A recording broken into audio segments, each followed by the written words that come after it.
नमस्कार, मैं हूं आपके साथ आशा सरमाल। आप देख रहे हैं महासंग्राम, और महासंग्राम में आज हम बात करेंगे बिजली को लेकर, क्योंकि जम्मू कश्मीर के अंदर सबसे बड़ी त्रासदी जो है वो बिजली को लेकर मची हुई थी। क्योंकि पिछले समय आपने देखा कि स्मार्ट मीटर्स को लेकर भी किस तरह से जम्मू कश्मीर के अंदर कश्मकश का माहौल रहा।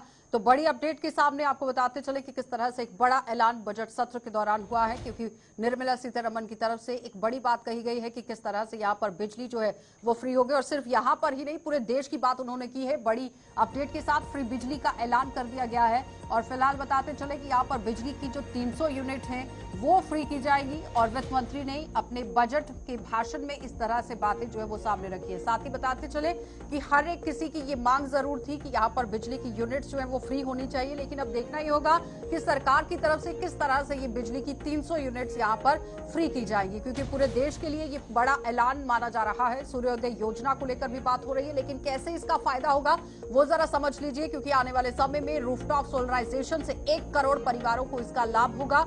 इस तरह से एक बड़ी बात कही गई है। और वित्त मंत्री ने कहा कि इससे 15,000 से 18,000 रुपए तक की बचत होने की उम्मीद जताई जा रही है। और देश को इलेक्ट्रिसिटी और खासकर सोलर बिजली में आत्मनिर्भर बनाने के लिए ये एक बड़ा ऐलान किया गया है। और सूर्योदय योजना के तहत ये पूरा काम यहाँ पर होगा। लेकिन उस बीच में अब समझना बहुत जरूरी है कि स्कीम का फायदा सबसे ज्यादा किसको होगा। गरीब और मिडिल क्लास को इसका सबसे ज्यादा फायदा जो है वो मिलेगा।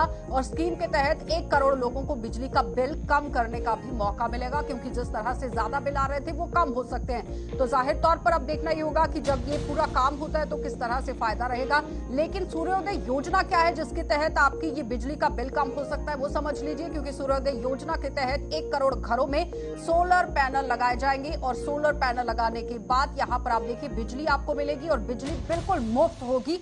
कोई पैसा आपको देना नहीं है। इसमें वह परिवार शामिल होंगे जिनके पास आप देखिए क्रेडिट कार्ड रहा होगा। साथ ही साथ आप देखिए किस तरह से आधार कार्ड की भी जरूरत इसमें रहेगी। लेकिन जो अपने घर की छत पर सोलर ऊर्जा की व्यवस्था करते हैं उन परिवारों को इसमें शामिल किया गया है। ये गरीब परिवार और मध्यम वर्गीय परिवार के लिए योजना बनाई गई है। और जाहिर तौर पर समझिए कि गरीब लोगों को जिस तरह से बिजली की समस्या है, परेशानी है, उनकी कहीं ना कहीं दूर हो जाएगी।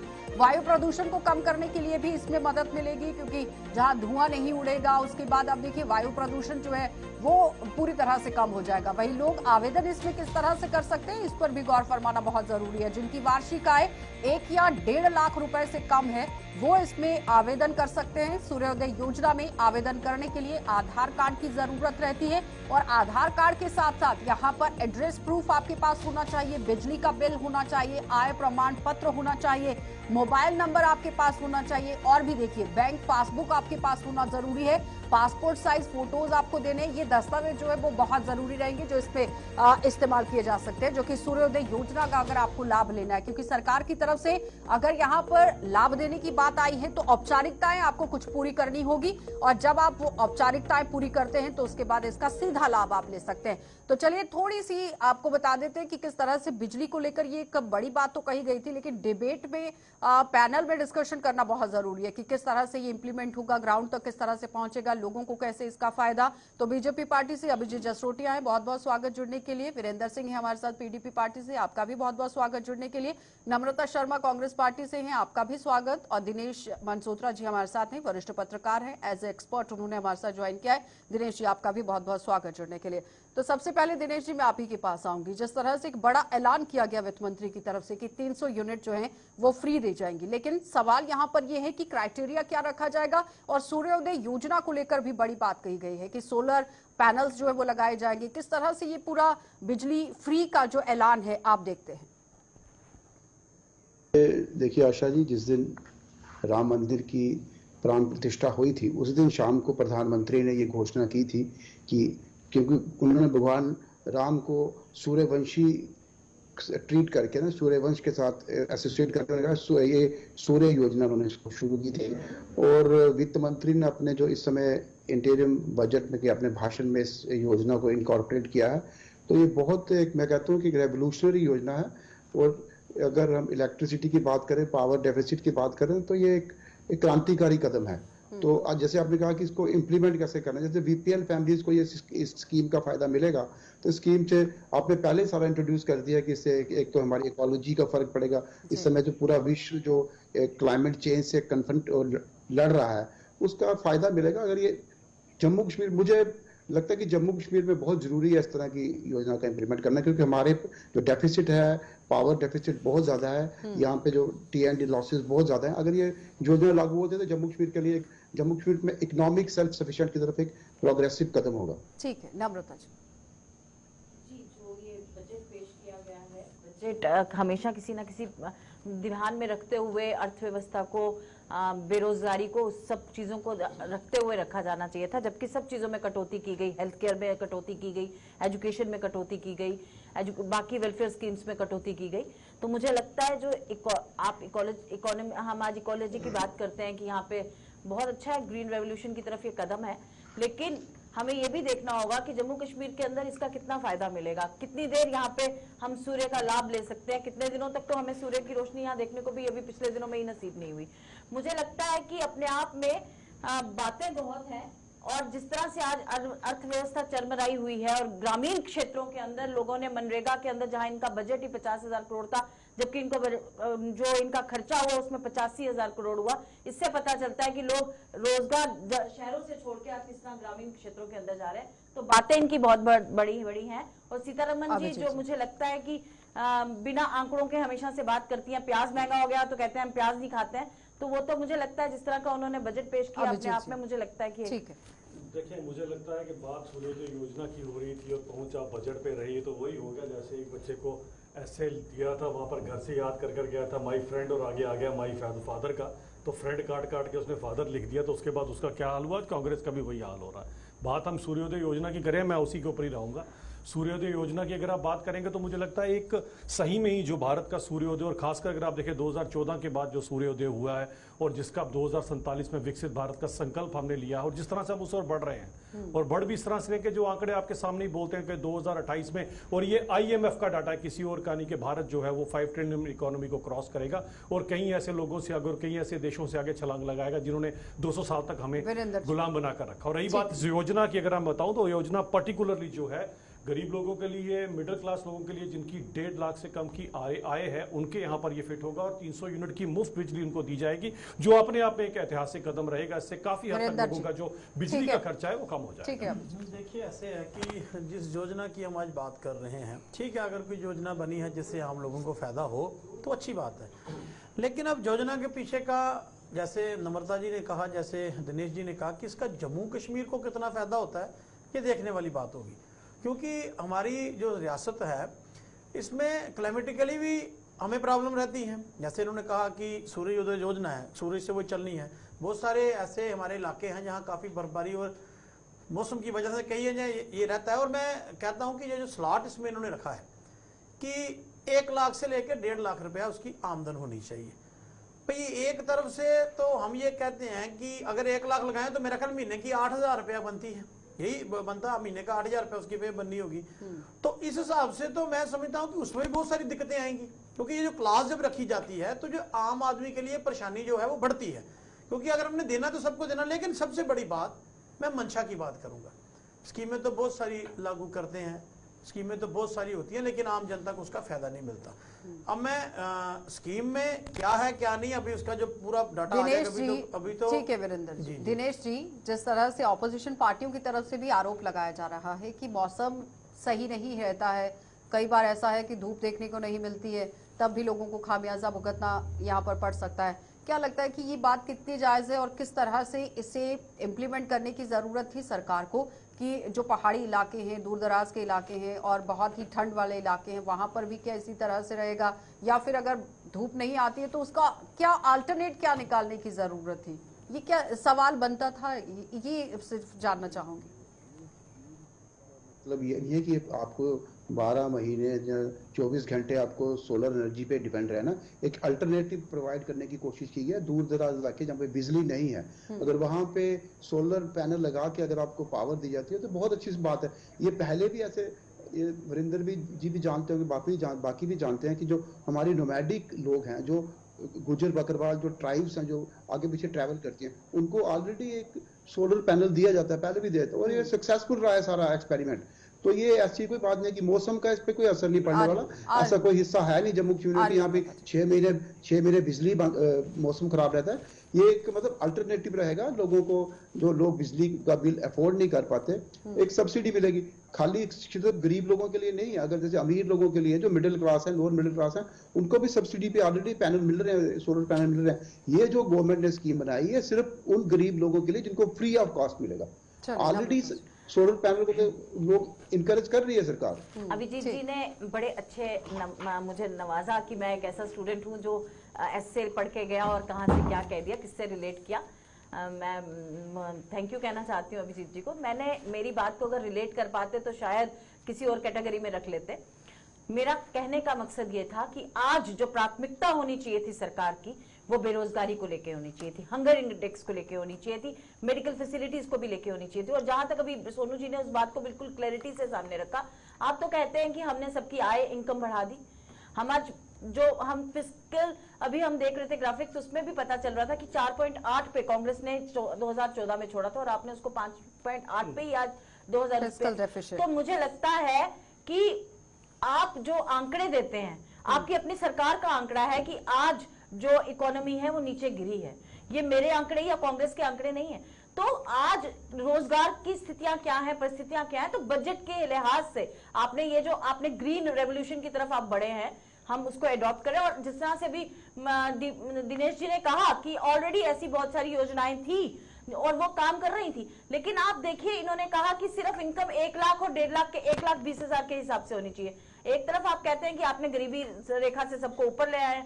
8,000 के करीब अगर किसी की इनकम है, उसका आप लगा लीजिए, उसका खर्चा, घर की बिजली का खर्चा हटा के उसकी लोकल जो अपनी घर की जो हाउस होल्ड की इनकम है 8,000 में कौन चला सकता है। तो मुझे लगता है इसकी योजनाएं सिर्फ पेपर में है। तभी मैंने कहा कि वित्त मंत्री जो है वो पता नहीं किस प्लेनेट को बिलोंग करती है, जो इस धरातल पे जो परिस्थितियां उनसे बिल्कुल वाकिफ नहीं है। अभिजीत जी जवाब ये तो रखूंगा कि आप मेरी बात पूरी सुनेंगे। 2-3 चीजें जो आपने कही हो, क्योंकि अब आप माई बेस्ट फ्रेंड से अगर माई फादर पे आई गई हैं तो मैं उसके ऐसे के भी आपको पूरी जानकारी दे ही देता हूं। सबसे पहली बात आती है, आपने कहा बजट के बाद और हिंदुस्तान पे, आपको बताता हूं कि सबसे बड़ी चीज क्या होती है। हिंदुस्तान कहां से आंकला जाएगा और यहाँ की पब्लिक कहां से आंकली जाएगी, वो उनका अगर आंकलन किया जाएगा वो किया गया per capita income. Per capita income आपके टाइम से अभी तक का 32% की ग्रोथ है। 70,000 कुछ के ऊपर आपने छोड़ी थी, आज नियर अबाउट 1 लाख यानी कि 90,000 कुछ के करीब अब ये हो चुकी है पर कैपिटा इनकम। यहीं से पता लग जाता है कि हम लोग कहां से कहां पर पहुंच चुके हैं। ये खैर आपको नहीं दिखेगा। और आपको एक चीज बताता हूं, हिंदुस्तान की जो ग्रोथ है वो भी आप देखिए।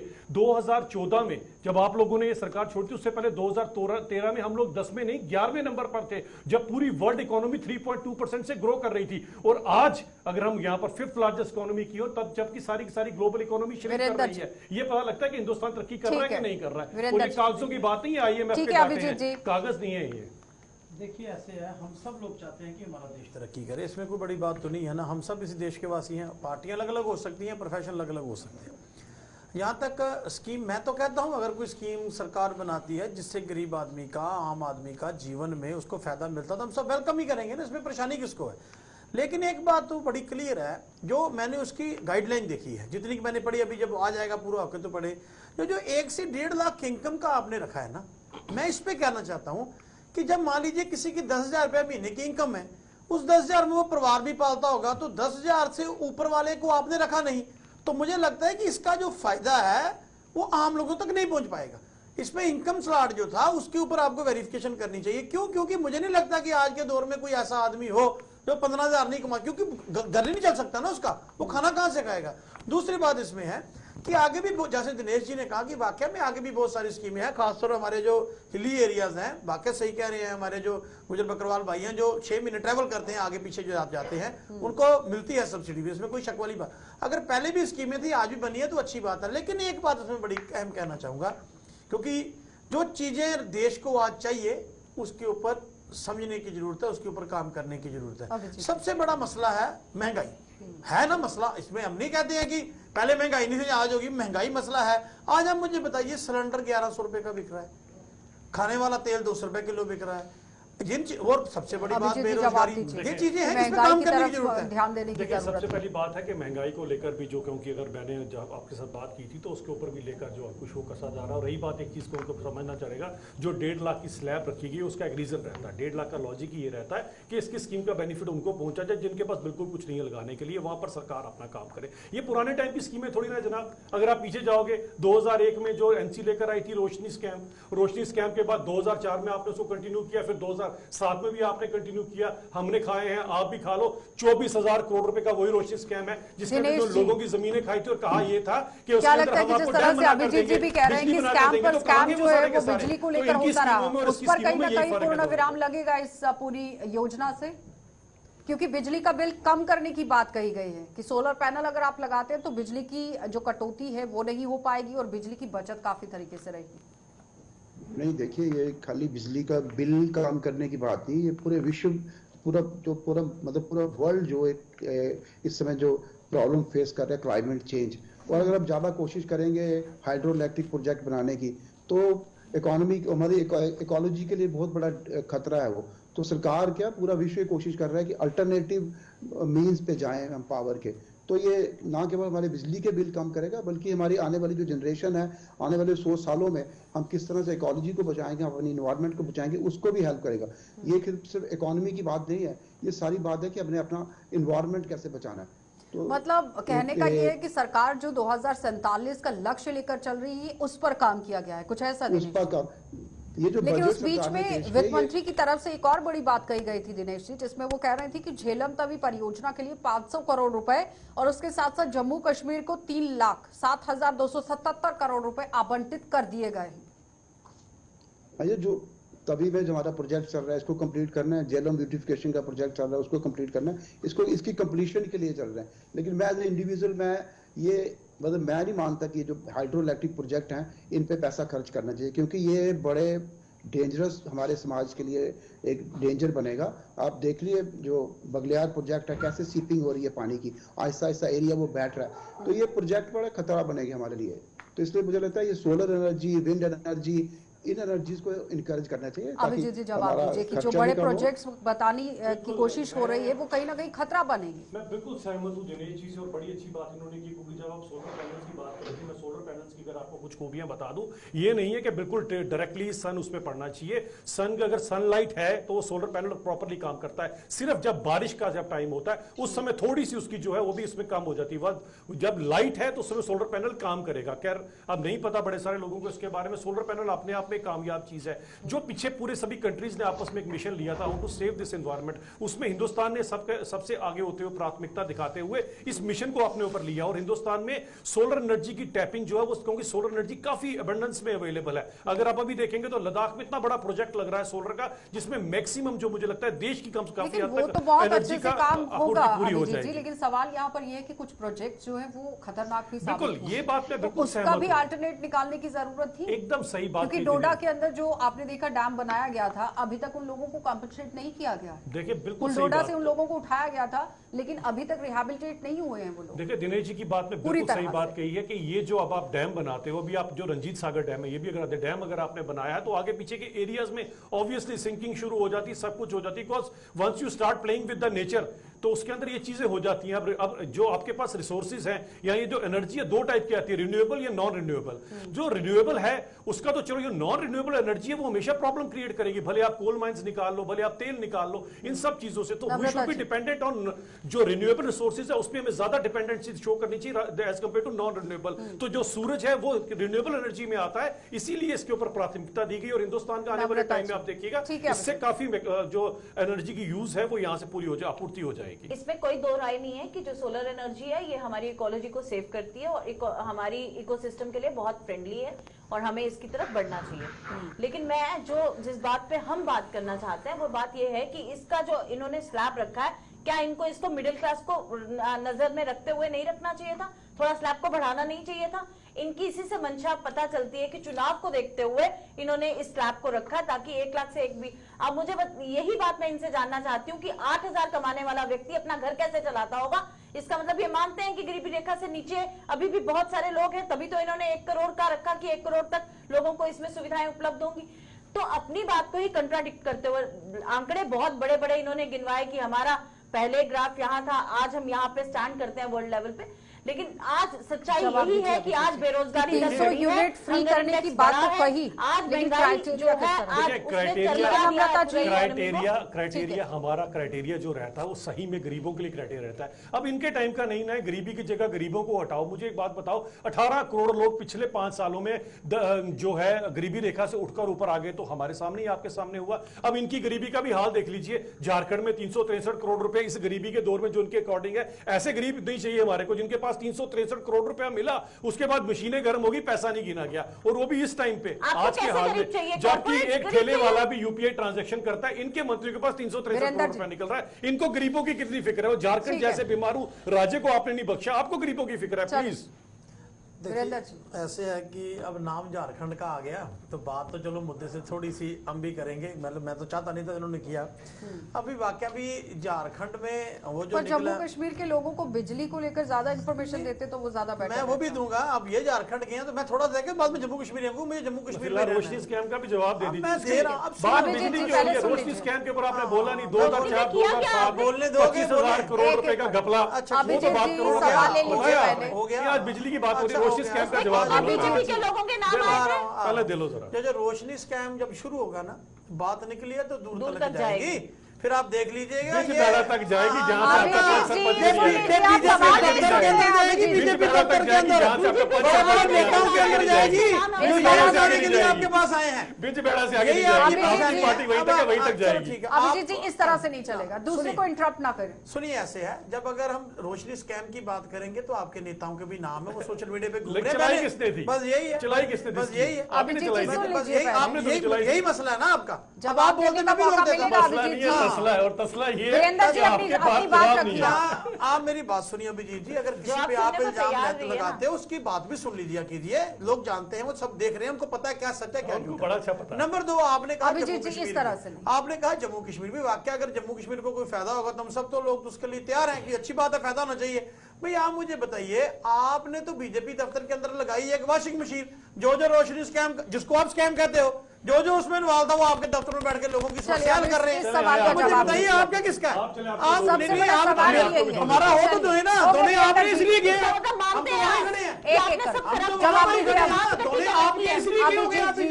हम तो वहीं खड़े हैं। ठीक है, ओके वीरेंद्र जी, अब वो पूछ रहे हैं मुझसे, मैं जवाब वीरेंद्र जी जवाब ले लीजिए। जी देखिए वीरेंद्र जी जवाब ले लीजिए। अभिजीत जी बताइए जरा, कौन सी वाली वॉशिंग मशीन है आप लोगों को? देखिए, सबसे बड़ी बात ये आती है कि जिन्होंने घपले ही आज तक किए, और पोस्ट के ऊपर बैठकर एक चीफ मिनिस्टर की कुर्सी पर बैठकर भी अगर ईडी इनकी पार्टी के प्रेसिडेंट की वालिदा से पूछ रही है तुम्हारे पास पैसे कहां से आए, 2.5 करोड़ के पर्दे क्रॉकरी आप लोग लेकर बैठे में, मामा भांजा ने आपने आप केस ऑफिसर बन गए और अपने आप ही केस छोड़ इस तरह से शोर से नहीं चलेगा। जब आप जनता को समझ ही नहीं आएगा तो शोर करने का फायदा नहीं रहेगा। जो खुद वो खरीदार हो नहीं सकता। बात सुन लो, तुझे पहले बात सुन लीजिए वीरेंद्र जी, शेर सुन लीजिए, चोरी रहेगी, ये शेर से नहीं बनेगी। तुझे इस बाजार का जो खुद को खरीदार हो नहीं सकता। चले हो गया, विचारधारा छोड़ के किया है, बिके तो वो लोग। चलिए हो गया, वीरेंद्र जी हो गया, अभिजीत जी हो गया, ठीक है हो गया। करने दो चोरों को, वीरेंद्र जी सुन लीजिए, अब हो गया दोनों का आपस में बराती बताएंगे हमें, हो गया। करप्शन तो लेकिन आपके अब एक मिनट वीरेंद्र जी सवाल करने दुर्दाना के बराती बताएंगे करप्शन क्या होता है। अभिजीत जी सुन लीजिए, दुर्दाना के अभिजीत जी, लक्ष्मण बैठा वो बताएंगे। वीरेंद्र जी, कौन है? दिनेश जी मैं आपके पास आऊंगी, इन दोनों की आवाज को डाउन कर दीजिए। दिनेश जी, वो बताएंगे। दिनेश जी, चेयरमैन को बनाने वाला बताओ, इस तरह से ये पर्सनल होकर डिबेट नहीं चलेगी, पर्सनल के लिए प्लेटफॉर्म नहीं रखा गया। प्लीज एक मिनट, बताएंगे देशभक्ति क्या है। इस तरह से नहीं चलेगा। अभिजीत जी मर्यादा को बनाकर रखिएगा प्लीज, इस तरह से बिल्कुल भी अच्छा नहीं लग रहा है। बच्चे नहीं है आप लोग कि डिबेट में बैठकर आप इस तरह से लड़ेंगे आपस में और पर्सनली अटैक करेंगे एक दूसरे पर। मुद्दे की बात कीजिए कि बिजली को लेकर किस तरह से काम करेगी सरकार। और अभिजीत जी आप हास्यास्पद इस पूरी डिबेट को बना रहे हैं। दिनेश जी मैं आपके पास आऊंगी, जिस तरह से दस्तावेज बताए गए हैं बजट के, अगर उसके अनुसार हम बात करते हैं तो 500 करोड़ रुपए रतले प्रोजेक्ट के लिए भी रखे गए थे, ये बताया जा रहा है, जिसमें 800 मेगावाट जल विद्युत परियोजना को यहाँ 476.44 करोड़ रुपए और कोआब जल विद्युत परियोजना को 171.23 करोड़ रुपए और 624 मेगावाट केरू जल विद्युत जो परियोजना है इसके लिए 130 करोड़ रुपए का राजस्व अनुदान किया गया है। क्या लगता है कि आरोप ये लगता था कि अपने ही घर के अंदर बिजली बन रही है लेकिन बाहर लोगों को दी जा रही है और अब सोलर पैनल की बात आ गई है। सवाल ये बनता है, एक दूसरी पार्टी पर आप आरोप प्रत्यारोप लगा रहे हैं लेकिन आम जनता की भलाई की बात कौन करेगा? दिनेश जी, सबसे पहले इस पर आप जवाब दीजिए, उसके बाद मैं सबके पास आती हूँ। नहीं, ये जैसे ये जो दोनों रूलिंग पार्टी अपोजिशन पार्टी, इनका तो काम है काउंटर एलिगेशन करना, काउंटर पर इस तरह से तो नहीं होना चाहिए ना।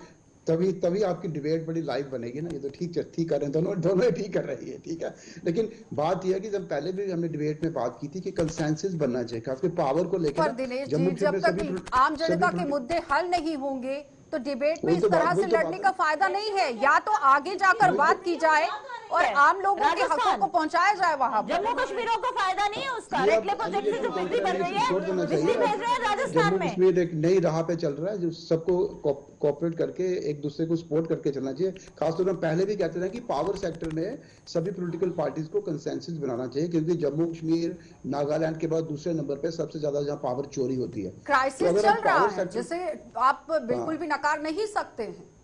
आप जमीन पर उतर कर देखिए। आप नम्रता जी, जिसे ये चोरी कहते हैं, हम कहते हैं कि जो गरीब है, जो रहता है, उसके पास इतनी आमदनी के सोर्सेज ही नहीं थे। इसको रिलीफ कहा जा सकता है कि उस गरीब के लिए रिलीफ भी कहा जा सकता है। लेकिन जो ये सरकार है उसको रिलीफ पे काम नहीं करना, उसको यहाँ से उठा के बिजली रेटले प्रोजेक्ट की भी राजस्थान में देनी है।